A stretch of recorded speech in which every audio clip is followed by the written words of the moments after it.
মহান রব্বুল আলামিন ইরশাদ করতেছেন পবিত্র কোরআনুল কারীমের মধ্যে, লাকাদ মান্নাল্লাহু আলাল মুমিনিনা ইয বাআসা ফীহিম রাসূলাম মিন আনফুসিহিম ইয়াতলু আলাইহিম আয়াতিহি ওয়া ইউযাক্কিহিম ওয়া ইউআল্লিমুহুমুল কিতাবা ওয়াল হিকমা ওয়া ইন কানু মিন ক্বাবলু লাফি দালালিম মুবিন। এটা সূরা আল ইমরানের 164 নং আয়াতে কারিমার মধ্যে আল্লাহ পাক ইরশাদ করতেছেন, আয় আমার মোমেন বান্দারা, আয় আমার মোমেন বান্দারা, তোমাদের উপর আমি অনেক রহমত করম করেছি, তোমাদের উপর আমি দয়া করেছি, রহমত করেছি। যে কি দয়া করেছেন আয় আল্লাহ, যে আমি তোমাদের কাছ থেকে, আমি তোমাদের বংশ থেকে আমি আমার হাবিবকে আমি দুনিয়াতে তশরিফ আওয়ারি করেছি। সুবহানাল্লাহ। আমার হাবিবকে আমি তোমাদের মধ্য থেকে আমি পাঠিয়েছি। কেন পাঠিয়েছি? যে যাতে তোমরা ওনার কথা বুঝতে পারো। আমি যে ওহী নাজিল করব, আমি যে হুকুমগুলো আমি তোমাদের উপর জারি করব, এগুলা যাতে তোমরা বুঝতে পারো, এই জন্য আমার হাবিবকে আমি তোমাদের মধ্য থেকে আমি পাঠিয়েছি। সুবহানাল্লাহ। তাহলে এটা ঈদে মিলাদুন নবী না? এখানে কি নবীর সিরাত বর্ণনা করতেছে, না নবীকে পাঠাইয়েছে? নবীর জন্ম, নবী করিম সাল্লাল্লাহু আলাইহি ওয়াসাল্লাম তশরিফ আওয়ারি সম্পর্কেই তো আলোচনা করা হয়েছে। সূরা তাওবার শেষে আয়াত, সূরা তাওবার শেষে গিয়ে মহান রব্বুল আলামিন বর্ণনা করতেছেন, ইরশাদ ফরমাচ্ছেন, লাকাদ জাআকুম রাসূলুম মিন আনফুসিকুম আজিজুন আলাইহি মা আনিতুম হারিসুন আলাইকুম বিল মুমিনিনা রাউফুর রহিম। তোমাদের মাঝে আমি এমন একজন রসুল পাঠিয়েছি যিনি তোমাদের দুঃখে দুঃখিত হয়, যিনি তোমাদের সুখে উনি আনন্দিত হয়, তোমাদের দুঃখ তিনি বুঝতে পারেন, তিনি তোমাদের উপর অত্যন্ত রহমতশীল, দয়াশীল, এমন একজন করুণাময়, রহমতময় আমার হাবিব আমি তোমাদের কাছে আমি পাঠিয়েছি। সুবহানাল্লাহ। এটা কি ঈদে মিলাদুন নবী না? এটা ঈদে মিলাদুন নবী না? এখন অনেকে বলে ঈদে মিলাদুন নবী কোরআনে নাই। হাদিসে পাকের মধ্যে, এটা মুসলিম শরীফে এসেছে, হুজুর পাক সাল্লাল্লাহু আলাইহি ওয়াসাল্লাম প্রতি সোমবার উনি রোজা রাখতেন। উনি বলতেন যে আনা উলিদতু ফিহি, আমি সোমবারে দুনিয়াতে আল্লাহ আমাকে পাঠিয়েছেন, সেই জন্য শুকরানামূলক আমি এই সোমবার, প্রতি সোমবার আমি রোজা রাখি। সুবহানাল্লাহ। শুধু তাই নয়, খোলাফায়ে রাশিদিনগণ ঈদে মিলাদুন নবী সাল্লাল্লাহু আলাইহি ওয়াসাল্লাম করেছেন। এটা আমি ধারাবাহিকভাবে আপনাকে আলোচনা করতেছি। হযরত আবু বকর সিদ্দিক রাদিয়াল্লাহু তাআলা আনহু উনি ঈদে মিলাদুন নবী সাল্লাল্লাহু আলাইহি ওয়াসাল্লাম উদযাপন উপলক্ষে উনি বলেন যে কেউ যদি ঈদে মিলাদুন নবী সাল্লাল্লাহু আলাইহি ওয়াসাল্লাম উপলক্ষে কেউ যদি একটা দিরহামও খরচ করে, তাহলে কিয়ামতের ময়দানে আমার সাথে সে জান্নাতে যাবে। সুবহানাল্লাহ। আমার সাথে সে জান্নাতে থাকবে।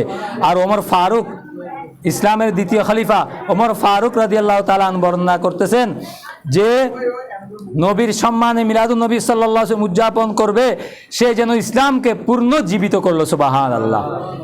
ইসলামের তৃতীয় খলিফা হযরত উসমান রাদিয়াল্লাহু তাআলা বলতেছে যে নবীর শানে ঈদে মিলাদুন নবী সাল্লাল্লাহু আলাইহি ওয়াসাল্লাম মাহফিল করবে, সে যেন বদর যুদ্ধে এবং হুনাইনের যুদ্ধে নবীর সাথে বদরের যুদ্ধে সে উপস্থিত ছিল, যে বদরের যুদ্ধে, হুনাইনের যুদ্ধে যারা শরিক হয়েছিল, যে সওয়াব যারা এই সাহাবীরা পেয়েছিল, যে ঈদে মিলাদুন নবী সাল্লাল্লাহু আলাইহি ওয়াসাল্লাম করবে, সে বদরের যুদ্ধে, হুনাইনের যুদ্ধে নবীর পক্ষে যুদ্ধ করার মতো সেই সওয়াব তার আমলনামে লিপিবদ্ধ হবে। সুবহানাল্লাহ।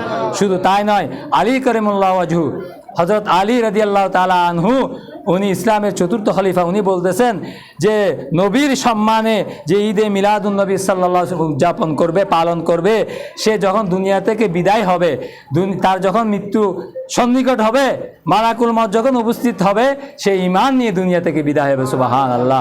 শুধু তাই নয়, সে পরকালীন কিয়ামতের ময়দানে সে বিনা হিসাবে জান্নাতে যাবে। সুবহানাল্লাহ।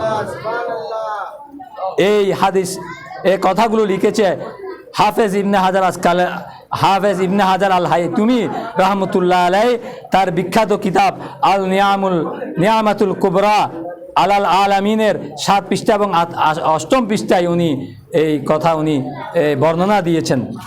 শুধু তাই নয়, আমি আপনাদেরকে আরেকটি হাদিস শরীফ, হযরত ইবনে আব্বাস রাদিয়াল্লাহু তাআলা আনহুর একটি হাদিস শরীফ আপনাদেরকে আমি ঈদে মিলাদুন নবী সাল্লাল্লাহু আলাইহি ওয়াসাল্লাম উপলক্ষে, যে ঈদে মিলাদুন নবী সাল্লাল্লাহু আলাইহি ওয়াসাল্লাম নবীর যুগে ছিল কিনা আপনাদের মনোযোগ আকর্ষণ করতেছি।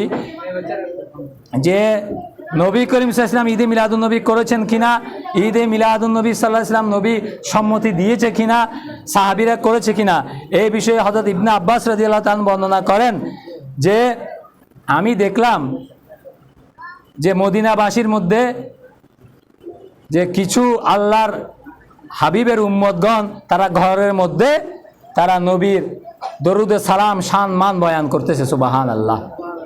তখন আমি সহ নবী করিম সাল্লাল্লাহু আলাইহি ওয়াসাল্লামকে আল্লাহর হাবিবকে নিয়ে আমি তাদের ঘরের মধ্যে আমি নবীকে নিয়ে তাদের ঘরে আমি উপস্থিত হলাম। তো নবী যখন ওই যারা মিলাদুন নবী করতেছে, যারা নবীর শানমান বর্ণনা করতেছে, নবীর উপর দরুদে সালাম প্রেরণ করতেছে, নবীর গৌরব গাথা সে শানগুলা বর্ণনা করতেছে, আল্লাহর হাবিবের সেই উম্মতদের ঘরে, সে সাহাবীদের ঘরে আমি ইবনে আব্বাস যখন নবীজিকে সাথে নিয়ে আমি তাদের ঘরে প্রবেশ করলাম, নবীজি সেখানে মজলিসে বসলো এবং তাদেরকে বলল, আয় আমার উম্মতরা, আজকে যে তোমরা আমার শানমান, আমার গৌরব গাথা সেই বিষয়গুলা, মর্যাদা পূর্ণ বিষয়গুলা নিয়ে যে তোমরা আজকে বর্ণনা করতেছো, আমার প্রতি দরুদে সালাম প্রেরণ করতেছো, যাও আমি তোমাদের উপর রাজি খুশি হয়ে গেলাম। শুধু তাই নয়, কিয়ামতের দিবসে তোমাদের জন্য আমার শাফাআত ওয়াজিব হয়ে গেছে, সুবহানাল্লাহ। এই হাদিস শরীফটি আত-তানভীর ফি মাউলিদ বাশিরিন নাজির, লেখক হচ্ছে ইবনে দাহিয়া, 604 হিজরিতে উনি এটা হযরত ইবনে আব্বাসের হাদিস শরীফটি ওনার কিতাবের মধ্যে লিখেছেন, সুবহানাল্লাহ। বিশিষ্ট তাবি হযরত হাসান বসরি রহমতুল্লাহ আলাই উনি বলেন, যদি আমার থেকে যদি উহুদের পাহাড় পরিমাণ যদি আমার থেকে যদি স্বর্ণ মুদ্রা এরকম স্বর্ণ থাকতো, উহুদের পাহাড় যেরকম যত বড় তত বড় যদি আমার থেকে স্বর্ণের খনি থাকতো, আমি সবগুলা ঈদে মিলাদুন নবী সাল্লাল্লাহু আলাইহি ওয়াসাল্লামের জন্য আমি খরচ করে দিতাম, সুবহানাল্লাহ। আর বর্তমান সময়ে ঈদে মিলাদুন নবী, অনেকে বলে যে মিলাদুন নবী আমি মানি না, আমি সিরাত। আরে আপনি সিরাত পাবেন কোত্থেকে? আপনাকে যদি কারোর জীবনী লিখতে দেওয়া হয়, আপনি প্রথমে কি লিখবেন? তার চরিত্র লিখবেন, তার কর্মজীবন লিখবেন, নাকি তার জন্ম লিখবেন? আগে কি লিখবেন? আমার জীবনে যদি আপনাকে লিখতে দেওয়া হয়, আপনি আমার জন্মটা আগে লিখবেন, তারপর শিশুকাল লিখবেন, তারপর শৈশবকাল লিখবেন, তারপর পড়ালেখা লিখবেন, তারপর আমার বৈবাহিক জীবন লিখবেন, তারপর আমার কর্মজীবন লিখবেন, এরপরে আমি আর মৃত্যু কিভাবে হলো এটা লিখবেন। এটাই তো নিয়ম। এখন বলা যায় না আমরা মিলাদ মানি না, কিছু মানি না। এটা কি, আমি আপনাদেরকে একটা কথা বলি, নবী করিম সাল্লাল্লাহু আলাইহি ওয়াসাল্লাম কি আদম আলাইহিস সালামের মতো ডাইরেক্ট ব্যস্ত থেকে চলে আসছে, না মায়ের গর্ভ থেকে দুনিয়াতে এসেছে?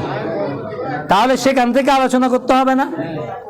তো সেখান থেকে যদি আলোচনা না করেন, তাহলে আপনি নবীর সিরাত নিয়ে সিরাত পাবেন কোত্থেকে? আগে আপনাকে তো মিলাদ, ঈদ নবী করিম সাল্লাল্লাহু আলাইহি ওয়াসাল্লাম মিলাদ নিয়ে আপনাকে আলোচনা করতে হবে, জন্ম নিয়ে আগে আলোচনা করতে হবে। আপনি যদি জন্ম নিয়ে আলোচনা না করেন, তাহলে আপনি সিরাতটা পাইলেন কোত্থেকে? হ্যাঁ, যদি নবী করিম সাল্লাল্লাহু আলাইহি ওয়াসাল্লামকে আল্লাহ যদি ডাইরেক্ট সরাসরি ব্যস্ত থেকে পাঠিয়ে দিত, মায়ের গর্ভ থেকে না পাঠাইতো, তাহলে ঠিক আছে, আদম আলাইহিস সালাম দিকে যেভাবে পাঠিয়েছে, তাহলে আমরা সরাসরি সিরাত থেকে আলোচনা করলে হয়ে যেত। তাহলে আহলে সুন্নাত ওয়াল জামাতের আকীদা হচ্ছে আমরা নবীর মিলাদও মানি, নবীর সিরাতও মানি, ঠিক কিনা? সালাতুনিয়া